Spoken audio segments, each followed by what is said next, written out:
Hi hello नमस्कार. हा video आहे 2 दिवसाआधीचा आहे. तर आम्ही प्लॅन केला होता बाबुलनाथला जाण्याचा. तर त्यासाठी निघालो. जिथून मग ऑटो केली आणि स्टेशनला पोहोचलो.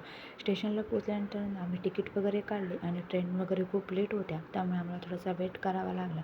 मग तिथून आम्ही फायनली पोहोचलो. पोहोचल्याच्यानंतर मग आम्हाला चार्विकचे पप्पा मिळाले.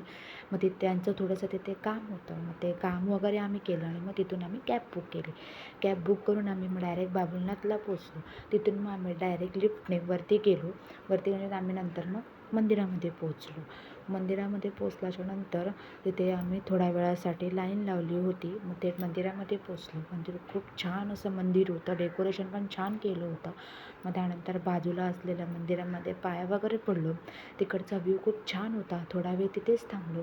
फोटोशूट वगैरे केलं आणि मग आम्ही तिथून निघाल्याच्यानंतर आमचा डायरेक्ट प्लॅन ठरला की हिल पार्कला जायचा. मग तिथून आम्ही हिल पार्कला जाण्यासाठी निघालो. मग तिकडचा व्ह्यू पण खूप छान होता. मग त्यानंतर आम्ही मग डायरेक्ट म्हातारीच्या बुटाकडे पोचलो. मग तिथे चार्विकचे थोडे फोटोशूट केले. फोटोशूट केल्यानंतर खूप भूक लागली होती, कारण काही जास्त